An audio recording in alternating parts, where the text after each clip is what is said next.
মাথার মধ্যে যদি একটা দায়িত্ব থাকে তখন কোন কাজটা ছেড়ে কোন কাজটা করব একদম যেন হিমশিম খেয়ে যাই। সো হ্যালো এভরিওয়ান, কেমন আছো তোমরা সবাই? আশা করি অনেক ভালো আছো, আর তোমাদের ভালোবাসায় আমিও অনেক ভালো আছি। চলো দায়িত্বর কথাটা কেন বললাম সেটা তোমাদের সাথে ছোট্ট করে শেয়ার করা যাক। তো দায়িত্বের কথা বলেছি এই কারণেই যে আমি ঘুম থেকে উঠেছি প্রায় 6:10-15। তো আমি 6:30টার মধ্যে চলে গেছিলাম দোকানে। আর আমি দোকানে চলে যাওয়ার পর আমার শাশুড়িও কাজে চলে গেছে, আর আমার শ্বশুর একটু মাঠে গেছে। আর 7টা থেকে 7:30টার মধ্যে আমাকে ভাত রান্না করে আমার শ্বশুরকে দিতে হবে, কেননা উনি মাঠ থেকে এসে ভাত খেয়েই কাজে চলে যাবে। তো ওই যে একটা দায়িত্ব পড়েছে মাথার মধ্যে যে আমাকে দোকানও করতে হবে প্লাস এদিকে রান্নাও করতে হবে। তো সেই কারণে দোকানে তো কোনো রকম দাদুকে বসিয়ে দিয়ে এসেছি, আর বাড়িতে এসে আমি কটা আলু সেদ্ধ ভাত বসিয়ে দিয়েছিলাম আর একটা বেগুন পোড়া দিয়ে দিয়েছিলাম। এটাই একদম সহজ পদ্ধতির রান্না, যেটা তাড়াতাড়ি হয়ে যাবে। তো যা বলা তাই, তো তাড়াতাড়ি করে বাড়িতে এসে আমি রান্নাটা সেরে ফেলেছি। আর এদিকে টুকটাক যেই কাজগুলো ছিল সেগুলো আমি রান্নার ফাঁকে ফাঁকে করে ফেলেছি। আর এখন হচ্ছে আমি বাবা আসবে, তো বাবা গরম ভাত কি করে খাবে, আবার ভাত খেয়েই কাজে চলে যাবে ধরো। তো সেই কারণে আমি তাড়াতাড়ি করে আলু সেদ্ধ মেখে রেখে দিচ্ছি, বেগুনটাও মেখে রেখে দিচ্ছি। প্রথমে বেগুনটা ছাড়িয়ে নিলাম, হট করে মনে পড়লো তাহলে আলুটা বের করে একটুখানি মানে ঠান্ডা হতে দিই, নাহলে আলুটা মাখা যায় না, একটু অসুবিধা হয় সেই কারণে। তারপরে এদিকে হট করে মনে পড়লো যে ভাতটাও তো বাড়িনি, তারপরে আবার ভাত বেড়ে রেখে দিয়েছি যে ভাতটাও তো ঠান্ডা হতে হবে। তারপরে ভাত বেড়ে রেখে দিলাম। তারপরে দেখে মনে হচ্ছে যে ভাতটা একটু অল্প অল্প লাগছে, আর বাবা না সকালবেলা বেশি ভাত খেয়ে যায়ও না, সেই কারণে অল্প করে দিয়েছিলাম। তারপরে এদিকে বেগুনটা মেখে বেগুনটা দিয়ে দিলাম, দেখি বাবা চলে এসেছে। তাই আমি বলছি আমি অপেক্ষাই করছিলাম তোমার জন্য। তারপরে বাবা এদিকে দেখো খেতে বসে পড়েছে, আর বাবা খুব তাড়াহুড়োর মধ্যে রয়েছে সেই কারণে তাড়াতাড়ি খেতে বসে পড়েছে, আর আমি এদিকে তাড়াতাড়ি করে সব দিয়ে দিচ্ছিলাম। তো চলো তোমাদেরকে একটু দেখাই বাবা খাচ্ছে যে। আর আমি রান্না করেই এরকম করে খুব তাড়াতাড়ি করে যদি বাবাকে এইভাবে খাওয়াতে পারি আমারও ভালো লাগে। কোনো দিন বাবার এত তাড়াহুড়োর মধ্যে থাকে যে না খেয়েই চলে যায়, আবার কোনো দিন কটা ঠান্ডা ভাত থাকলে সেটা খেয়েই চলে যায়, কোনো অবজেকশন নেই যে কেন এটা দাওনি কেন ওটা দাওনি। তো এটা জানি না আমার ক্ষেত্রে খুব ভালো লাগে, বাবার কোনো অবজেকশন নেই ওরকম মানে বিষয়ে যে কেন গরম তরকারি দাওনি, কেন গরম ভাত দাওনি, কেন গরম ভাত তৈরি করে দাওনি, ওরকম কোনো কিছু না। এক মুঠো ভাত থাকলে এক মুঠো ভাত খেয়েই চলে যাবে, এমন একটা মানুষ। তারপর দেখো এদিকে বাবা খাচ্ছিল আর আমি এদিকে বিছনাটা গুটিয়ে নিচ্ছিলাম। আর এখানে বাবা দেখি রাতে ফোন চার্জ দেয়নি, তাই বাবার ফোনটা একটু চার্জে বসিয়ে দিলাম, আর বললাম রাতে ফোনটা চার্জে বসিয়ে দিও তাহলে ভালো হয়। তারপর ওই ঘরটা গুছিয়ে আমার ঘরে চলে এসেছি। এই যে এখন আমার ঘরে লাইট অফ ছিল, তো লাইটটা অন করে তাড়াতাড়ি করে এই ঘরের বিছনাটাও গুটিয়ে ফেলবো, কোনো রকম গোটাবো জাস্ট। এছাড়া ভালো করে গোছানোর মতন আমার কাছে সময় নেই, কেননা অনেক কাজ পড়ে রয়েছে সেই কারণে এই যে কোনো রকম গোটালাম। আর এখন তো ব্ল্যাঙ্কেট একদমই খোলা হয় না, প্রচণ্ড গরম পড়ে গেছে, সেই কারণে কোনো রকম জাস্ট এই মশারিটা টাঙাই, খুব মশা হয়েছে সেই কারণে, নাহলে আমার মশারি টাঙাতেও ভালো লাগে না। তারপরে এই যে দেখো এখানে বাবা কাজে যাবে বলে বাইকটা বের করে নিচ্ছিল, আর এই ফাঁকে আমার দুটো কাজ করা হয়ে গেছে। আর একটু দৌড়াদৌড়ি করে কাজ করেছিলাম তো সেই কারণে না একটু হাঁপিয়ে গেছিলাম, তাই দৌড়ের গোড়ায় বসেছি। আর এদিকে বাবা তো রেডি হয়ে গেছে, বাবা বেরিয়ে পড়বে।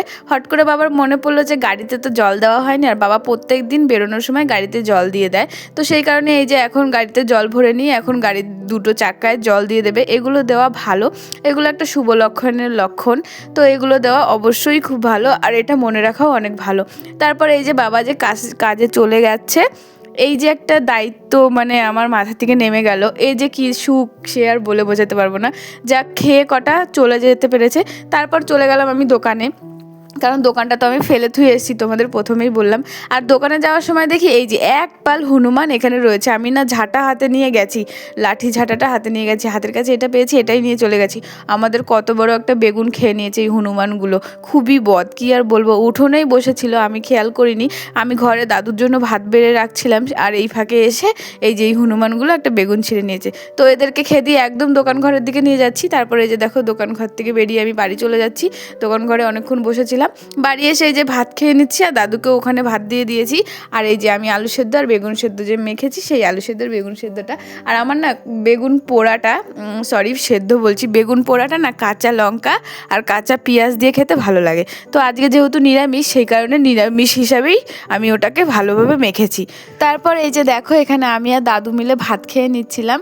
আর আমার না এই আলু সেদ্ধ বেগুন সেদ্ধ এরকম সেদ্ধ টেদ্ধ খেতে না বেশ ভালো লাগে, আর একটু যদি ঝাল ঝাল করে মাখা হয় তাহলে আরও বেশি ভালো লাগে। আর আমি না ঝাল খেতে প্রচণ্ড ভালোবাসি। আর তোমরা প্লিজ আমার ওই টিপটাকে ইগনোর করো। আমি এখন এডিটিং করতে গিয়ে দেখি আমার টিপটা ওখানে, আমি সত্যিই দেখিনি। তো যাই হোক, তারপরে এই যে দেখো দুপুরের রান্নাটা বসিয়ে দিয়েছি। সকালবেলার খাওয়া দাওয়া করে একটু রেস্ট নিয়ে বাসন টাসন মেজে তারপরে এই যে দুপুরে রান্না বসিয়ে দিয়েছি। আর এখানে আমি এখন প্রেশার কুকারটা চাপিয়ে দিলাম, ওর মধ্যে ডাল দিয়ে দেবো। ডালটা মুগ ডাল মানে করব আজকে, যেহেতু নিরামিষ সেই কারণে। আর আমার শ্বশুর বলেছিল মুগ ডাল করতে।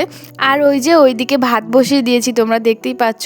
আর আমি না মুগ ডাল ভাজতে গেলে, মানে মুসুরির ডাল তো ভাজি না, এমনি তোমাকে বসিয়ে দিই কুকারে।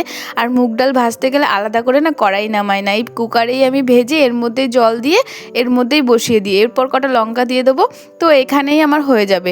এক কাজে দুই কাজ হয়ে যাবে। কে কত ঝামেলা নেবে? আমার ভাই অত ঝামেলা নিতে ভালো লাগে না। মেন কথা কি, আমি না বেশি নোংরা বাসন করতে পছন্দ করি না।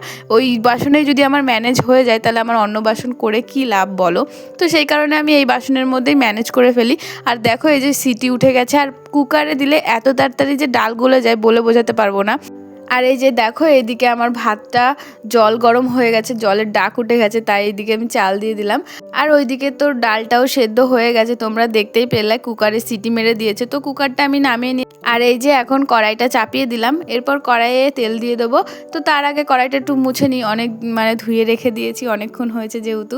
তারপর এদিকে আমি আজকে নতুন একটা রেসিপি করছি, তো সেই রেসিপিটার জন্যই আমি প্রস্তুত নিয়েছি। আর ওই যে দেখো বাটি বাটি করে আমি ডালটা যখন কুকারে বসিয়ে দিয়েছি তখন গিয়ে আমি ভালো করে মশলাগুলো সব মানে শিলে বেটে নিয়ে এসেছি। আর এই যে বেগুনের মধ্যে এখন নুন হলুদ লঙ্কার গুঁড়ো সব দিয়ে ভালো করে মেখে রেখে দেবো 5 মিনিট মতন। আর ততক্ষণে আমি এদিকে ডালটা করে ফেলবো। আর আমি হাত দিয়ে এরকম মাখতে পছন্দ করি না, এইখানে যখন হয়ে যাচ্ছে তো এইভাবে আমি মেখে নিচ্ছি। তো যখন হয় না দেখি তখন হাত দিয়ে একটু ভালো করে একটু ডলে দিই। আর এইভাবে যদি হয়ে যায় তখন আর হাত দিই না। মাছ তারপরে বেগুন টেগুন যাই বলো না কেন। তারপরে এই যে দেখো কড়াই চাপিয়ে দিয়ে কড়াইয়ে জল গরম দিতে দিলাম, কেননা ডালটা আমি সেদ্ধ করেছিলাম অল্প জলে, আর ওখানে জল শুকিয়ে গেছে। তো এই যে একটু হালকা করে জল গরম করে তারপর ডালে দিয়ে দেবো। আর এই রান্নাটা আমি আমার শাশুড়ি মার কাছ থেকে শিখেছি। অ্যাকচুয়ালি আমি ডাল রান্না করতে পারি না, তো এটা আমি আমার শাশুড়ি মার কাছ থেকে শিখেছি এইভাবে রান্না করতে। আর আমি যখন নিজে থেকে ডাল রান্না করতাম তো তখন না কালো হয়ে যেত, কিন্তু এইভাবে রান্না করার পর আর কালো হয় না। আর এই যে দেখো এখানে আমি এখন ডালে ফোড়ন দিয়ে দিয়েছি জিরে আর শুকনো লঙ্কা, তারপর দিয়ে দিলাম একটু আদা জিরে বাটা। তোমাদের তো বললামই, তখনই আমি সব মশলা করে ধুয়ে এসেছি, মানে নিয়ে এসেছি। আর এই যে এখন ডাল দিয়ে দিয়েছি, এর মধ্যে এখনও নুন হলুদ পড়েনি, জাস্ট কাঁচা লঙ্কা শুকনো লঙ্কাটাই পড়েছে। আর এই যে এখন নুন হলুদ দিয়ে দিচ্ছি, এরপর ডালটা ফুটলেই হয়ে যাবে। আর আজকে না আমার মনে হচ্ছে ডালটা না আমি বেকার রান্না করছি, কে খাবে এতটা ডাল? আর আমাদের বাড়িতে এখন লোক নেই, আর তার মধ্যে বেগুনের ওই তরকারিটা মনে হয় একটু ঝোল ঝোল হবে, সেই কারণে ডালটা দরকার হতো না।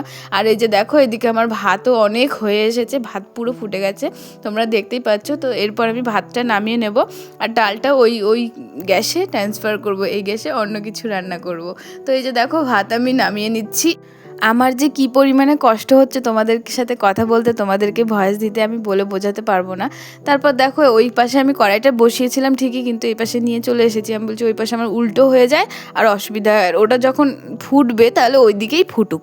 খুব অসুবিধা হচ্ছে কথা বলতে, তোমরা প্লিজ একটু মানিয়ে নিও, ঠিক হয়ে যাবো কয়দিনের মধ্যে। তো তখন আবার তোমাদের সাথে ভালোভাবে ভয়েস দিতে পারবো। এখন একটু সত্যি খুব অসুবিধা হচ্ছে, তোমরা প্লিজ আমার ভয়েসটাকে মানিয়ে নিও। আর এই যে দেখো এখানে আমি বেগুনগুলো দিয়ে দিয়েছি, আর বেগুনগুলো একটু মোটা মোটা করে কেটেছি, আর এরকম চৌকো গলায় কেটেছি। তো এইভাবে দেখতেও ভালো লাগে, আর খেতে জানি না আমি কীরকম লাগবে, কেননা আমি এটা আজকে প্রথমবার ট্রাই করছি। তো এরকম করে 2-3 বার উল্টিয়ে পাল্টে নেওয়ার পর আমি এই যে বেগুনগুলো হালকা করে চেপে চেপে তুলে নিচ্ছি, তাহলে অনেকটা তেল বেরিয়ে যায়। আর ওই তেলের মধ্যে আমি আরও বেগুনগুলো যেগুলো ছিল 2 দফায় বেগুন দিতে হয়েছে আমাকে, তো ওই বেগুনগুলো আমি ভালোভাবে ভেজে নিচ্ছি। আর কড়াই কী পরিমাণে গরম হয়ে গেছে তোমরা দেখতেই পাচ্ছ। তারপর এদিকে আমি ডালটা একটু চেখে দেখলাম যে নুন টুন সব ঠিক হয়েছে নাকি। সত্যি কথা বলবো আমি না বুঝতেই পারিনি, আমি এরকমই মানে চাখি ঠিকই কিন্তু বুঝতে পারি না। তো অনেকজন আছে খুব সুন্দর বুঝতে পারে, আবার নুন টুন লাগলে দেয়, আমি কিছুই করি না, ওই হলো হলো না হলো না হলো, আমি বুঝতেই তো পারি না কি করব। তারপরে দেখো 2 দফায় বেগুন ভাজার পর কিছুটা তেল রয়ে গেছিলো, তাই বেশি তেল দিইনি, সামান্য একটু তেল দিয়েছি। আর তার মধ্যে ফোড়ন দিয়ে দিলাম কালো জিরে আর কাঁচা লঙ্কা। এরপর একটু হলুদ দিয়ে ভালো করে ভেজে এই যে জল দিয়ে নেবো, কেননা এরপর দেবো সর্ষে বাটা। তো আমি এটা সর্ষে বাটা দিয়ে করছি, সর্ষে বেগুন এটার নাম। তো বেগুন সর্ষে বেগুন যেটা যেভাবে বলতে পারে আর কি। তারপরে যে এদিকে আমি মশলাটা ভালোভাবে একটু কষিয়ে নিচ্ছি, আর এদিকে আমার ডাল তো পুরোপুরি কমপ্লিট হয়ে গেছে, তাই ডালটা আমি নামাতে চাইছিলাম। তারপরে ভাবলাম যে শুধু হাতেই মনে হবে, তারপর দেখি না, নাতা না নিলে হচ্ছে না, তাই তারপরে আবার নাতা নিয়ে ডালটা আমি এদিকে ভালোভাবে নামিয়ে নিলাম। আর এই যে দেখো এদিকে আমি জল দিয়েছি, এবার এই কড়াইটা আবার ওইদিকে দেবো আর ওই কড়াইটা এদিকে নিয়ে আসবো, কেননা এবার বড় তরকারি রান্না করতে হবে, মানে মেন তরকারি রান্না করলে আমার রান্নাটা আজকের মতন কমপ্লিট হয়ে যাবে।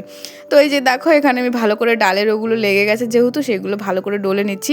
আর এইগুলো যদি এই মুহূর্তে না ডলি তাহলে কড়াইটা দাগ হয়ে যাবে গরমে, তো সেই কারণে এই যে ভালোভাবে ডলে নিয়েছি। আর এইভাবে ধুয়ে ধুয়ে রান্না করলে জীবনেও কড়াইয়ে দাগ হয় না, এটা খুব ভালোভাবে বুঝতে পেরেছি। তো আমার প্রথমের ভিডিওগুলো যারা দেখেছো তারা অবশ্যই জানো যে আমার এই কড়াইটাই কি পরিমাণে কালো দাগ ছিল। তো সেটা দেখো আমার শাশুড়ি একদিন চকচক করে মেজেছে, তারপর থেকে আমরা এরকম মুছে মুছে রান্না করি। তো সেই কারণে এই যে দেখো কড়াইয়ে একটুও দাগ নেই, মানে কড়াই না ধুলেই কড়াইয়ে বেশি দাগ হয়ে যায় পোড়া রান্না করার পর।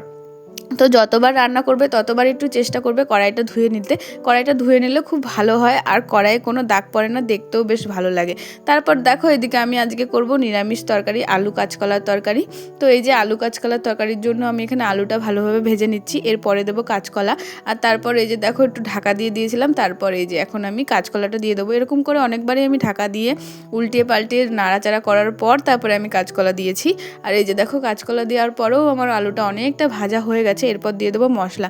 আর আজকে আমি রান্না করছি আলু কাঁচকলার তরকারি, বেগুন সর্ষে, আর করেছি মুগ ডাল। তো এই সিম্পল 3 রকমের তরকারি করেছি যেহেতু নিরামিষ, সেই কারণে। আর তোমরা দেখতেই পাচ্ছ আমার সাথে এই বিপদটা হতে যাচ্ছিলো আজকে, কিন্তু হয়নি, কারণ আমার এরকম মাঝে মাঝেই হয় আর আমার অভ্যেস হয়ে গেছে, কি আর বলবো। তারপরে এই যে দেখো এখানে আমার বেগুনের ওই সর্ষে বেগুনটাও হয়ে গেছে। আর সত্যি কথা বলবো, যখন আমি ভাত খেয়েছি না সত্যিই খুব ভালো লেগেছে। আর এইদিকে যে আমি মশলা কষিয়ে ঢাকা দিয়েছিলাম, আমার মাথায় না একটুও খেয়াল নেই যে গ্যাসের ফ্লেমটা পুরো হাই ফ্লেমে রয়েছে, একটুও লো ফ্লেমে নেই, সেই কারণে মশলাগুলো দেখি লেগে গেছে। তাই আমি বেশিক্ষণ কষাতে পারলাম না, আমি জল দিয়ে দিয়েছি, নাহলে পুরোভাবে পুড়ে যেত, সেই কারণে আমি ভালোভাবে জল দিয়ে দিয়েছি। আর এই যে দেখো আমার তরকারিও হয়ে গেছে, এরপর আমি গ্যাসটা মুছে নেব। তো রান্না কমপ্লিট হয়ে গেছে, এগুলো সব গুটিয়ে নিচ্ছি, কলের পরে ধুয়ে আসবো, আর এদিকে গ্যাসটাও মুছে নেব। আর যেহেতু এটা এখনই নামালাম তো ওটা গরম রয়েছে বলে সাঁড়াশি দিয়ে নামিয়ে নিলাম। তো চলো এবার গ্যাসটা ভালোভাবে মুছে নিই, আর গ্যাস ট্যাস পরিষ্কার না থাকলে আমার মোটেও ভালো লাগে না। তো সেই কারণে এই যে দেখো আমি গ্যাসটা মুছতে চলে এসেছি। আর তোমাদের আমার এই ভিডিওটা কেমন লেগেছে অবশ্যই বলো, ভালো লাগলে কিন্তু অবশ্যই একটা লাইক করে দিও, কমেন্ট করে দিও, শেয়ার করে দিও, আর একটা সাবস্ক্রাইব করে দিও। তো তারপর আমি যেই সর্ষে বেগুনটা নতুন রেসিপি রান্না করেছিলাম সেটা খাওয়ার পর আমার খুব ভালো লেগেছে, হালকা একটু নুন কম হয়েছিল, পরের দিন রান্না করলে ভালোভাবে রান্না করবো। আজকে তো বুঝে গেছি কেমন করে কি করব। তো টাটা বন্ধুরা, আবার আসবো কালকে।